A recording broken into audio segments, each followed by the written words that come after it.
Hello and welcome back to The Art of Parenting. This is your host, Jeanne-Marie Pinel, and today I have Gina Mundy. Gina is a childbirth attorney, which to me just sounds like, wow, what is that all about? And so I'm very excited to have you here on the show, Gina, to talk a little bit more about what you're doing and what your thoughts around childbirth is all about. Thank you for having me. I'm very excited for our conversation today.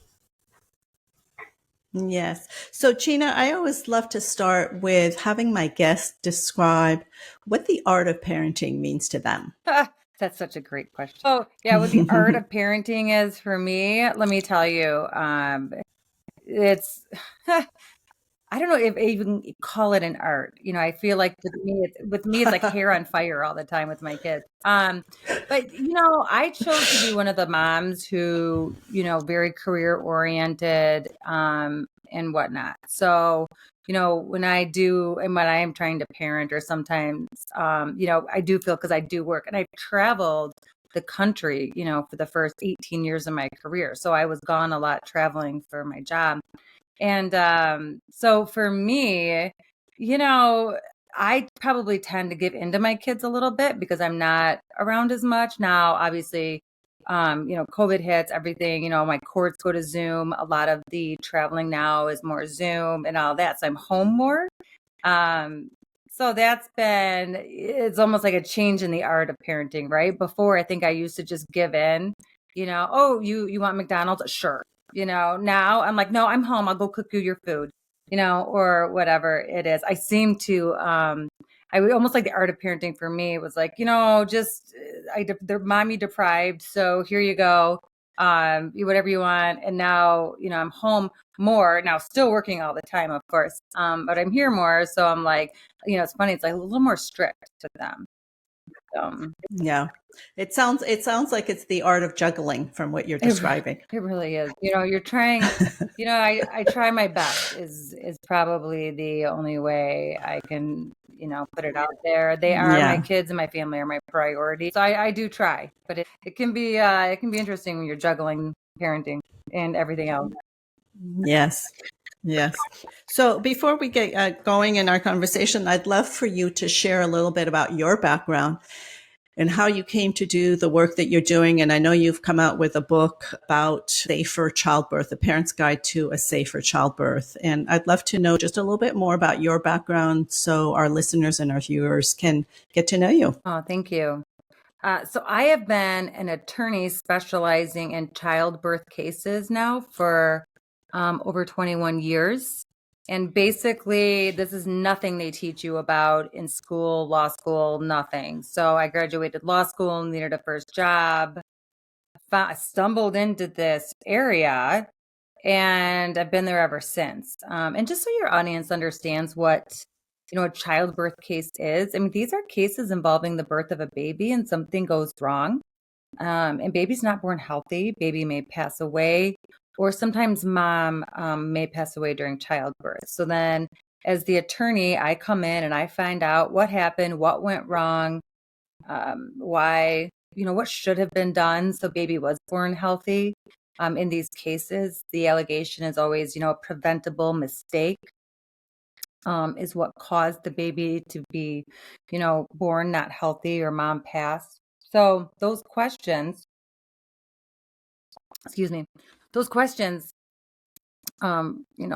for the first at least 18, 19 years of my career, took me all over the United States, meeting with different delivery teams and whatnot, and just hashing out, every aspect of labor and delivery. And, when you get a case in the door, these cases stick around for years. I mean, you're analyzing the bad with all of these different people, whether it's fact witnesses, experts in a case, again, just analyzing what went wrong, why, and whatnot.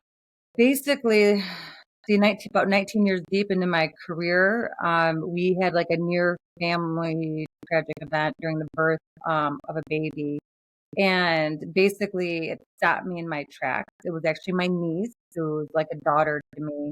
And I was 1,100 miles away from her that day. But, we went about 20 minutes without knowing whether the baby was going to be okay. And it's actually the introduction to my book. So that stopped me in my tracks, took me out of the grind for a minute. And basically, I decided at that point, I need to start writing down what I know and what I have learned as a childbirth attorney, because unfortunately, in the cases, there are reoccurring issues. There are reoccurring mistakes that I see over and over and over again since my first case in February 2003. And by the way, I also have 3 kids. My oldest is 20. My 2 oldest are girls, 20 and 16 now. And then I have my little man's like 10. But my girls, and then it dawns on me, like, what if I'm 1,100 miles from my girls when they go into labor? So I started writing everything down and realized that it was information that really could not only help my kids have a healthy baby, but really families all over the world. So that's when I decided to write the book. It took 14 months, thousands of hours, and then it was published in June 2023. And it's been crazy. So I checked my Amazon reviews the other day, and it carries like a 4.9 stars, has almost 700 reviews. So the feedback, thank Nice. you. Let me tell you, you put yourself out there, you take a deep breath, and you hope for the best. But I did Right. spend an incredible amount of time, because this is something I had to create. People don't even know my profession exists, let alone, what I know. So, in people who are in my profession, they're not putting this information out there. They're in the grind like I was, 2 or 3 years ago now. Right. Yeah, so no, it's been a whirlwind. It's been great. It's been nice.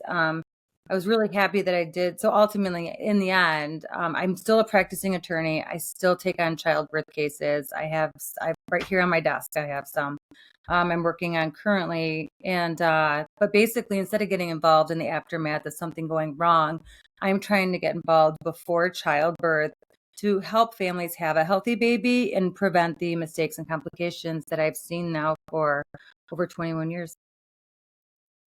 Yeah, well, thank you for that, because it's very much needed, and the fact that you are getting reviews, I think it's a testament to how needed this information is, because I think we go into childbirth like, oh, it's just it's just having a baby. It's Yeah. like it's natural, it's normal, Yeah. but you and I know that that's different. I don't know if you know this, but I'm a birth doula, so I see things happening. I hear things being said, and sometimes it is, quite disturbing. And I know for me in my work, I just try to give a little bit of heads up and educate and share terminology and all of that, moms and dads who are going into childbirth, especially in the hospital. Are So, you but I would are love you to. currently a birth doula, like a practicing birth doula too?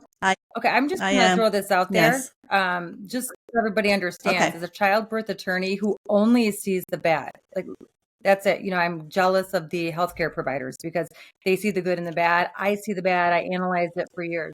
But as a childbirth attorney, especially the one out there now trying to say this is how you have a healthy baby, please hire a birth doula. I love doulas. And why do I love doulas? Hmm. Doulas are not in my childbirth cases. And I know for a fact it is because birth doulas help families bring babies safely into this world.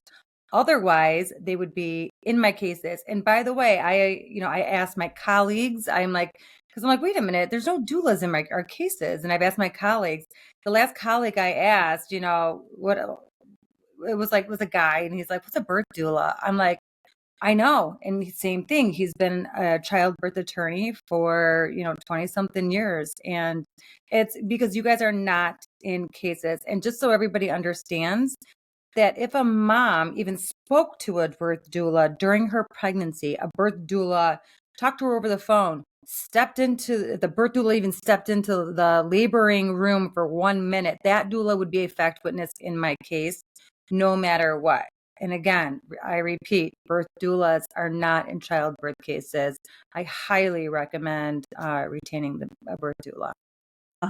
Thank you for that, Gina, because it's true. I mean, for me, my promise, when I walk into the birth room or I have clients, my promise is that I will be with them for as long as it takes until they meet their babies. And I think that is oftentimes especially in hospital settings, they see so many people. There's nurses coming and going. There's midwives, there's doctors.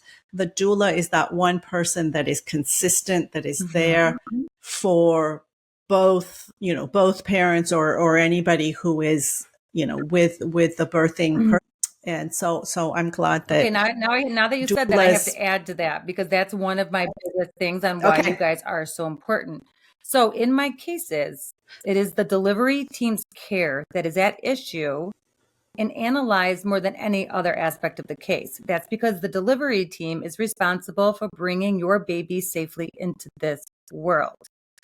What people don't understand is that typically your delivery team consists of people scheduled to work that day. Not only that, if you're there for a while, you have a nurse for 12 hours, and then you get another nurse for 12 hours. Like you just said, a doula, you have this pre-existing relationship with.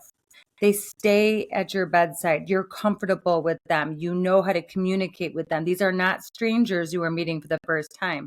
Now, obviously, there's the doctor. Well, I'm going to throw this, obviously. Your doctor heads your delivery team. At most hospitals, doctor is not there. Doctors come in to catch the baby.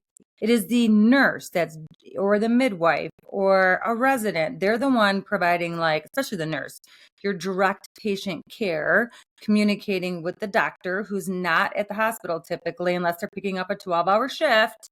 Doctor then makes recommendations. Right. But to have a doula present, and that, I mean, it's by far one of the answers to how to have a healthy baby is having somebody who, who understands what's going on, speaks the language of the delivery team and whatnot. And just having that, because, when I have a chapter 11 of my book, the common issues and facts in a legal baby case. One of them, a busy labor and delivery unit. So when there's a legal baby case, you actually may have a pretty good delivery team. But babies come when babies want to come. And these units get busy and eyes are off the prize. And that's when things go wrong. But if you have a doula with you who understands everything, and I get it. You guys, they're always like, there's some really, again, doulas amazing, but everyone's like, doulas can't give medical advice. Doulas know what's going on. I can't give medical advice either. I'm a lawyer, but I can tell you, I get calls from labor and delivery all the time. And I'm like, here you go. Look, read the introduction to the book. That's where they're communicating with me. They're asking me what's going on. They're sending me pictures of the baby's heart rate. I'm not a doctor while I litigate in their world.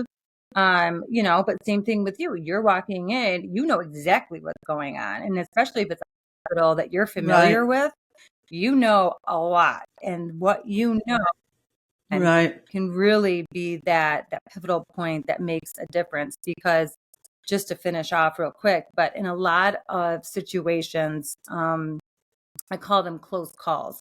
So for instance, the number one most common fact and issue in a legal baby case is the drug Pitocin. That's when things tend to go wrong. Pitocin is in almost all of my baby cases. But what happens? So just a parentheses here. Pitocin, for those who don't know, is a drug that is often start the progress of delivery. So we're not waiting for mom to start her contractions on her own. We're given a boost. And so, thank you. Thank you for that, Gina. So Pitocin. Pitocin is so secondary. It's just like because it's in all my cases. So for 21 years, I say Pitocin every day of my life. So thank you for clarifying that for your audience. But, a lot of things that happen, and again, this was the introduction to the book. This happened, and it's happened a lot of things. It's like there's these close calls, especially when Pitocin is involved. And it's all about landing on the right side of a close call. My niece that day landed on the right side of a close call and her baby's okay. A lot of families in my cases, they land on the wrong side of a close call. They are minutes from a healthy baby. They are one decision from a healthy baby. And that's where doulas can come in and make that difference. So if there is a close call and you have a doula, you're probably landing, I mean, you're not in my cases. So obviously, if there is something like that going on, these families are landing on the right side of a close call. So when you say that a lot of the cases that you litigate for, there's often pitocin being involved, and this is because of the fact that inducing, or that they're having a bad reaction to the drug. Why is it always pitocin kind of the culprit? It's across the board. I mean, there's so many things that go wrong with when pitocin is involved. So like you just said, pitocin makes the uterus contract. So baby's chilling out in the uterus. You got, baby's lifeline, the umbilical cord, the placenta, and, pitocin then makes, and so everyone's hanging out together, nice and comfy for 9 months in the uterus. You start pitocin.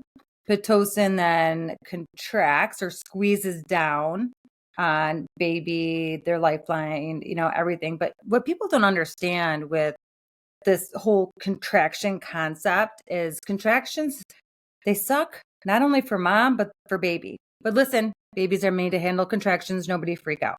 Babies are, though, made to handle natural contractions. So, exactly. And so are moms.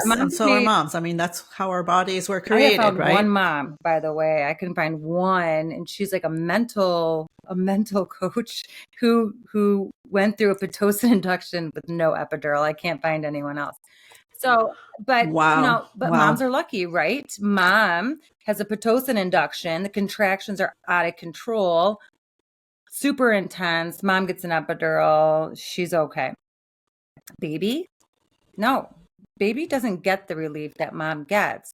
So when the uterus contracts down on babies, remember, everybody has to realize too, baby breathes through oxygen-rich blood. So anyway, when the uterus contracts, everything stops. So baby stops getting the oxygen-rich blood temporarily. It's like going underwater. Again, completely normal when the contractions are, spontaneous normal contraction. But what happens is the contractions start to become too much for baby. I just think the doctors always describe it to me as pitocin's like when mom's having a contraction, it's like baby goes underwater during the contraction. As the contraction comes down, or the ends, then the baby comes up for air. So if you're just contraction, it eventually becomes too much for baby. Sometimes it becomes too much for mom's uterus, depending on the condition of the uterus. But it's really, that's probably the most common, is it just becomes too much for baby because they're increasing it too much, too fast, and whatnot. But there's a bunch of, other things that pitocin causes. That's probably the most common. Right. And for me, I mean, when I think of induction, it's kind of putting your finger, the whole, world of interventions. Like if you start a birth by intervening, there's going to be other interventions. I mean, just like you said, pitocin, that means you have to have an epidural. That means, it's just a kind of a vicious start. And I'm sure you've seen that movie, The Business of Being Born. No. That film? You don't know that film? Oh, wow. You need to watch that. I think people tell me that once a month to watch that. So I know. I know.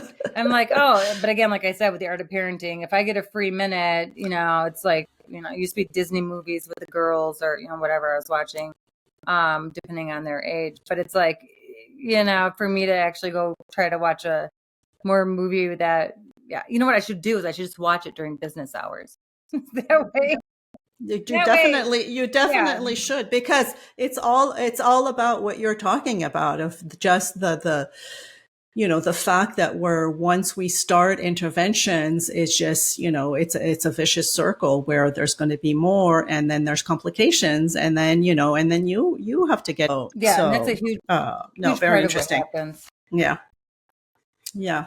So what are some other kind of, because you said a lot of these were kind of preventable mistakes, some of the cases. So you did mention that one of the reoccurring one is Pitocin. Are there any other situations that you have seen that come up quite often? Oh yeah. So that chapter 11, it lists 10. 10 of the most, yeah, 10 of the 10. most common issues or Okay. facts. Okay. So Pitocin is number one. So if you're having a Pitocin induction, just understand that's when things tend to go wrong. So what's the flip side of that? Natural spontaneous vaginal birth. That's when we do not, those cases are few and far between. No, skip the interventions, skip the drugs. Again, those are the cases that are very few and far between. So Gina, that's a great point that you bring up, is, skip the intervention, but sometimes, and I've witnessed this, being in the birth room, sometimes the medical teams pressure the birthing mother for these interventions and kind of make them feel like they're being, quote unquote, a bad mom if they don't do what they're being told or suggested strongly. So what can a parent say to the medical team to just, back off, Yeah. let me have my natural birth, like, give me time? Like, how do you navigate that from your point of view? First of all, that's a great question. And it's a question I get a lot because obviously I'm older. I'm an advocate by nature. If I'm sitting in a room and a doc, with my kid who's about to give birth to my grandkid, and somebody comes in like that, they're going to get, obviously their head ripped. But for everybody else who's normal, maybe younger parents and all that, it really obviously depends on what kind of intervention that they're recommending. So let's take this one, for example. And this kind of will go back and kind of answer the other question too. But another, like, it's when something goes wrong, it's typically almost always after mom's water breaks. So breaking mom's bag of water, an intervention that doctors love to recommend, is a huge decision. Huge. So I write in the book that, if they recommend breaking your bag of water, to find out why. Why do you want to break my bag of is there a medical reason that you want to break my bag of water, or do you want to be home for dinner? Because everybody knows when you break that bag of water, it's it can really jumpstart, especially if you're on PIT, it can really get everything going. And I've had doctors that I know, basically before they go into their office, they'll 7 a.m. they'll stop into the hospital for pregnant moms, and they love to break the water at 7 a.m., 7:15 a.m. And then that way, hopefully baby's here by lunch and they're home for dinner. And yeah, that was a case because the water shouldn't have been broken, and we don't need to get into but so it's important though, that understand that they may be recommending interventions. So it's important to prepare for childbirth.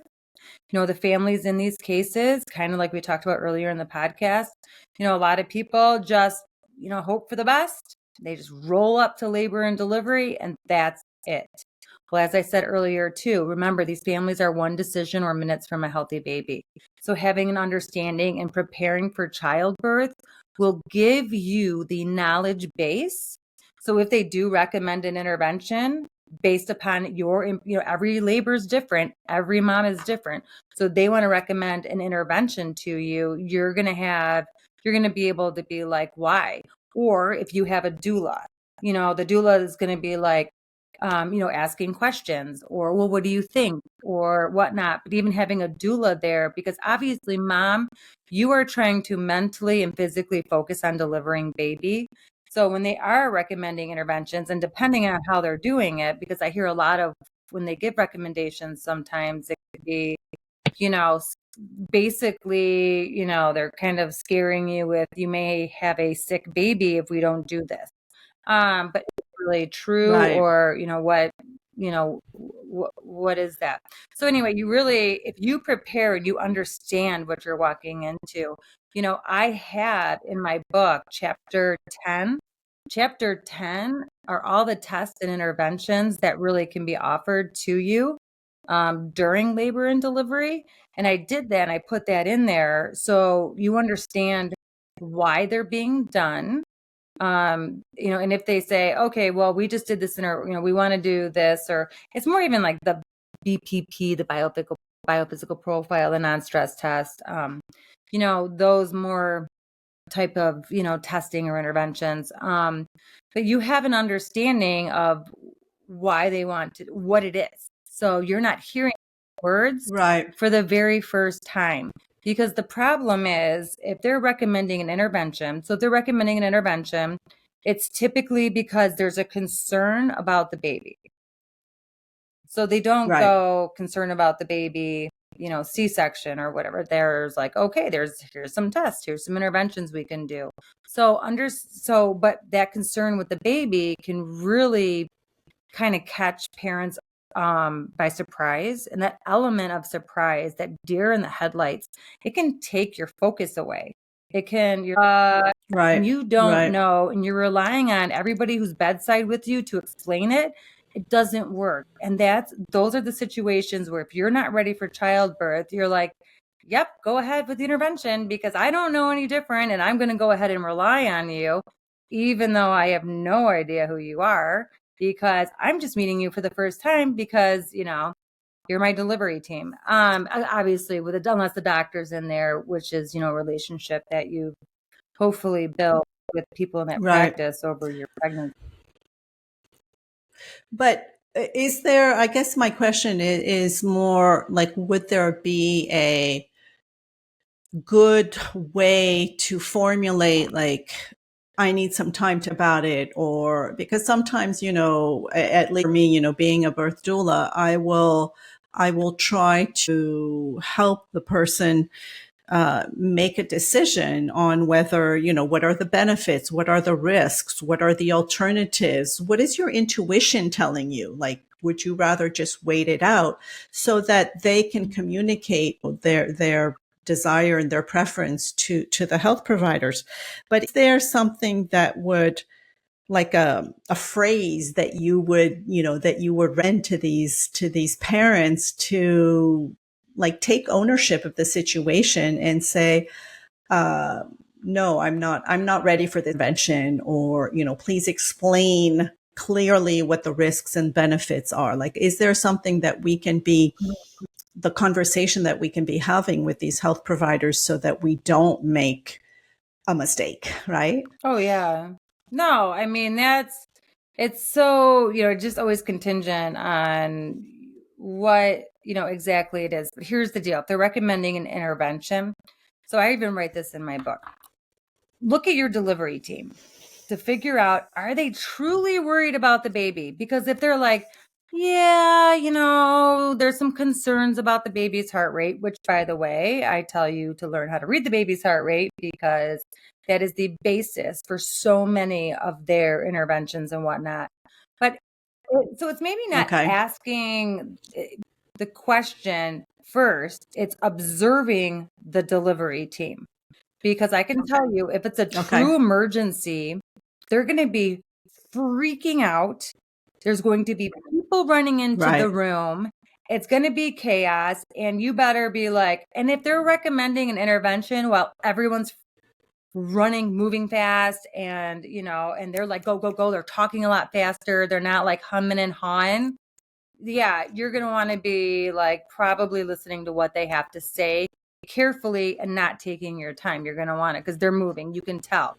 If you have a delivery team that's hemming and hawing and well, there's some concerns. So, maybe we want to break your bag of water and in place an internal monitor. But this one might, be okay. But I would recommend this based on my experience. If they're like that, be like, give me a minute and marinate in it. And, typically if you're in labor, you have people with you. You have your husband, typically. You have moms, grandmas, obviously I'll be there. Grandmas in delivery rooms because, I have to depose families. So, grandmas are typically there, believe it or not. But, and have a powwow with, everybody else who's there, because when you're in labor, you have to understand you're really like in this different state of mind. So if your delivery team seems pretty chill, but they want to do something, be like, I need a minute. I'll get back to you. Talk it over with who's there. I always highly recommend that dads, grandmas, actually grandmas love my book, which makes sense because I wrote it to have healthy grandkids. But to have dads and moms or grandmas read my book, go through it. They will have an understanding of what they need to look for and know and do to help protect you and baby. So I think first step, observe the delivery team. If they're chill, say, give me a minute. And then talk about it depending on what that is, what they're recommending. Yeah. So I'm making an assumption here, and that is that all of your cases are most often hospital birth and not birth centers or home birth. Correct. Is that correct? Yep. Okay. Yeah, these are everything that I refer to as hospital-based births. Right. And because I asked that because I'm of the mindset, and this is only after having given birth in, 2 hospitals, but the first time about, 13 years ago, I assisted in a home birth at a girlfriend's of mine who wanted me to come take care of her eldest child. And it was just so peaceful. And there was a midwife and there was a midwife assistant who was also a doula. And it was just so serene and peaceful. And this friend of mine had had a pretty traumatic hospital birth beforehand. So she was kind of needing to heal from that. And that day was light bulb went off. It's like, this is what birth should be. Like, this is, it's a natural, beautiful occurrence, right? We're not sick. We don't need to be in the hospital. It's just, that's how our society has made it that, you're having a baby, you go to the hospital. And yes, I'm sure there's a lot of babies that have been saved because of it and all that. But at the same time, it's, your profession work. So, so something to think about. I'll tell you, it's interesting because I get this question a lot. Home birth, hospital birth. You're the childbirth attorney. What do you recommend? And because of exactly what you just said, so I never have a right answer. I'll just put it out there. But that's my analysis is very similar to what you said. When you have a home birth and you're comfortable and you can relax, and that's how birth's supposed to be, and again, most of my cases involve a cascade of interventions. So you're going to skip all of that. Right. So for that reason, I do believe that home births are a good option.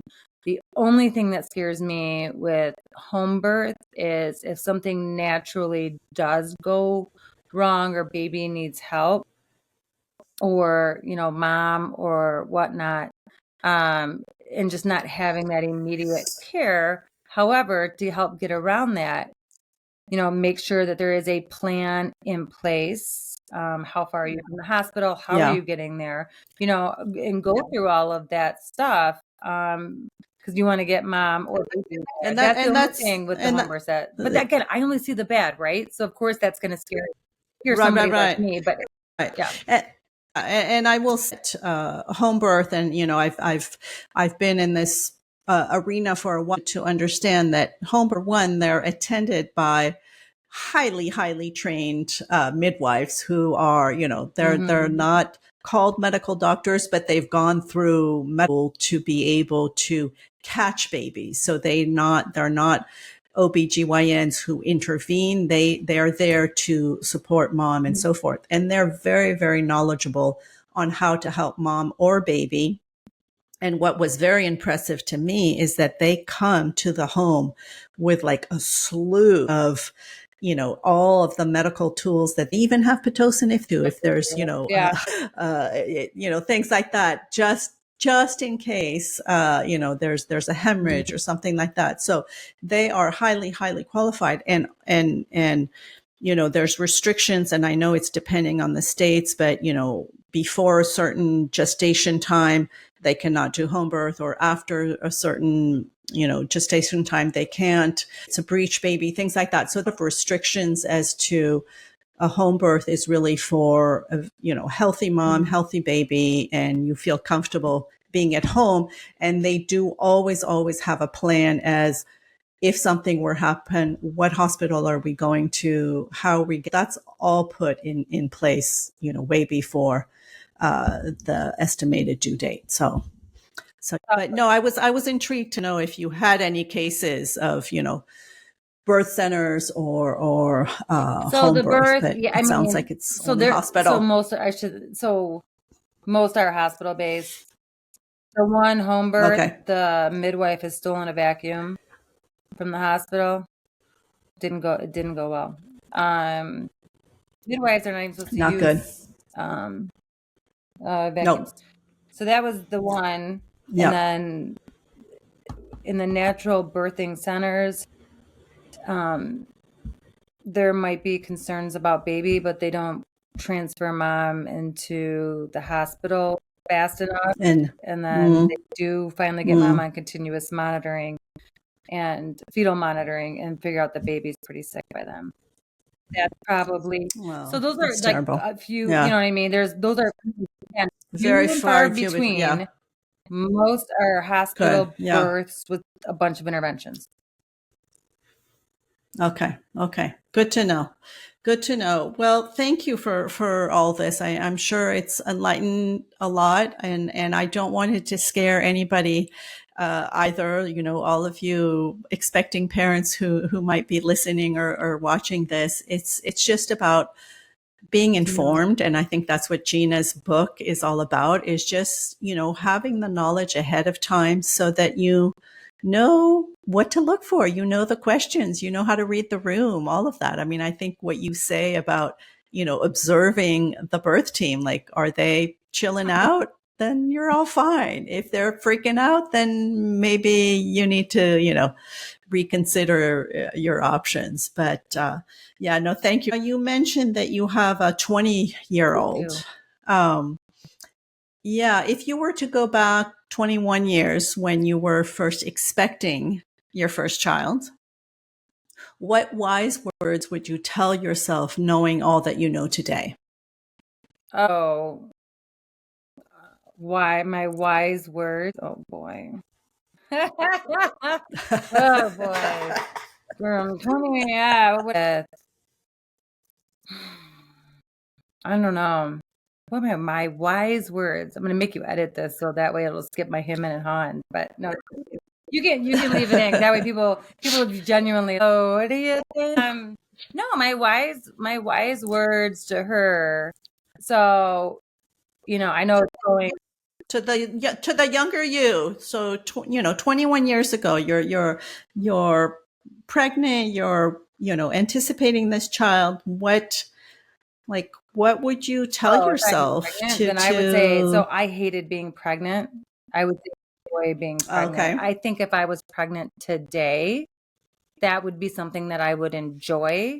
But I was let's say I'm not too young, but I think I was like 26.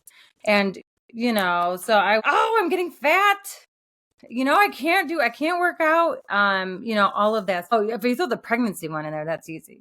I thought you meant like life in general, because I'm like, oh, life in general. I'm like, no, I meant more. This is, the art of parenting. So it's kind of circling back to when you first became a parent. Like, are there things that you wish you had maybe known more of, or been told, or told yourself? Because, we have a lot of self-talk too. Well, Would you have said things differently? It's interesting. So I was lucky to have a mother-in-law who was a preschool teacher. And it was really nice because, especially with my first daughter, first one, she would do such silly things. She wouldn't share. Okay, just so you know, that's completely normal at, a certain stage. Dumping. She hit the dumping stage, and I would just cry every day and freak out because I'm like, she just throws everything on the ground. I don't know what's wrong with her. And my mother-in-law would be like, so Gina, there's something called a dumping stage. She's in the dumping stage. Just so you know, this is good. This means that she's actually normal. And then, and then she wouldn't share with her cousins. And I was like mortified. I'm like, I'm so sorry. She's just a very selfish child. I don't know. And then my mother-in-law would step in and say, so Gina, at a certain age, they just have a hard time sharing. They're going to grow out of it. It does not mean she's selfish, and stuff. But I always had her, she would observe and then tell me, okay, no, this is completely normal. So I was very, but I had to, so then, by my third child, when he's dumping, he's not sharing, or he's doing something that I thought, was weird at first. I'm like, it's normal. It's normal. He's a normal kid. I'm good. So, yeah, just understand. So maybe your wise words would be to just chill and observe, and everything's like these days, happening you can for Google a reason. it and be like, is dumping at 2 years old normal? Or, why is my kid doing this? And, but it's nice because, I didn't have podcasts like yours, where if I was a new parent, I would unequivocally be listening to your podcast, because then you're hearing the different things from different parents. And, and what they're going through. And, I didn't have that. And again, I was always such a workaholic that I was always in my grind or my kids, but then actually learning how to raise them wasn't really on my radar. Again, thank goodness I had a mother-in-law to be like, yo, homie, that is normal. So yeah, so just understanding your different stages, having patience, and understanding that most of the time what they're doing is actually pretty normal. Yeah. Thank you for that, Gina. Any parting words that you would like to leave our listeners and our viewers with? Oh, sure. So my book, I did want to throw this out there, that my book is not so much about what can go wrong. It's just how to make sure it goes right on one of the biggest days of your life. And having that information will, I know it's going to help families, especially if you don't hire a birth doula. If you don't hire a birth doula, at least make your husband.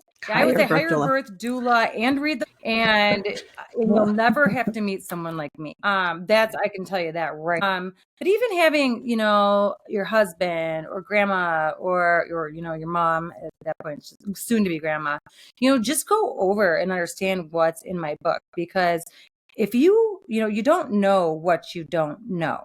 And kind of like when you said earlier, with making decisions, like, okay, what's your intuition telling you? Well, it's what you know. Your intuition really, and it's like, if you understand what's in my book, it helps to activate your intuition, is probably a better way of saying that. Again, to make those good decisions, so you make sure you have a healthy baby, at the end of the day.